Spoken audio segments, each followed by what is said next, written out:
À la fin de son consulat, César est puissant, mais encerclé. À Rome, ses ennemis attendent la moindre faute. Sans charge officielle, il risquerait le procès, la ruine, l'effacement.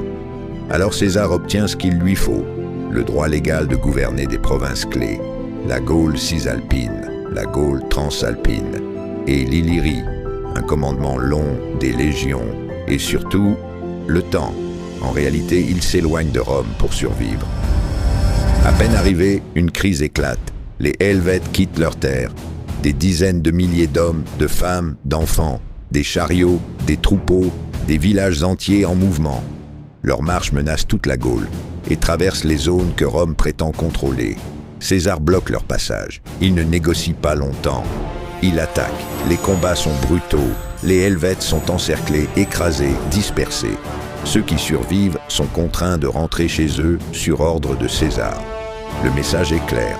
Rome décide désormais qui peut vivre, mais à peine cette menace écrasée, une autre apparaît, plus dangereuse encore. À l'est, un chef germain s'impose par la terreur. Arioviste.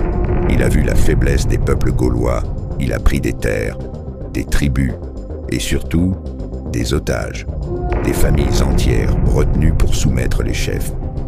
César tente d'abord de parler. Arioviste refuse de plier devant Rome. Il se croit invincible. Alors César frappe, les légions avancent, les Germains sont pris de vitesse puis brisés.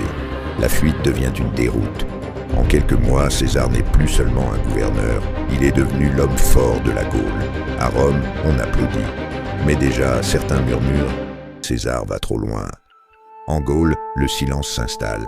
Pas un silence de paix, un silence de colère. Les peuples comprennent une chose, Rome ne repartira pas. Alors un nom circule, de conseil en conseil, de tribu en tribu. Vercingétorix. Vercingétorix connaît Rome, il connaît César.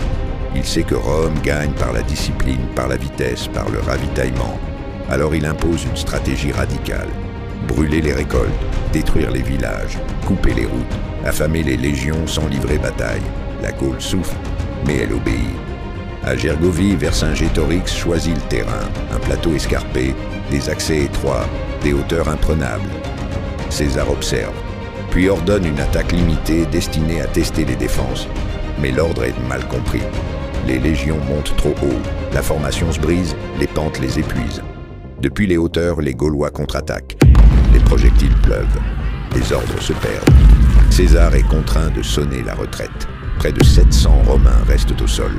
Des centurions expérimentés. Gergovie n'est pas une escarmouche, c'est une défaite. La nouvelle traverse la Gaule, puis Rome. César n'est plus invincible. Pour César, Vercingétorix n'est plus un chef rebelle, il est devenu l'ennemi. Les peuples se lient, les serments se multiplient. La Gaule n'est plus un territoire, elle est devenue une cause, deux hommes, deux visions. La guerre n'est plus une campagne, c'est une rivalité. Les pépites du passé.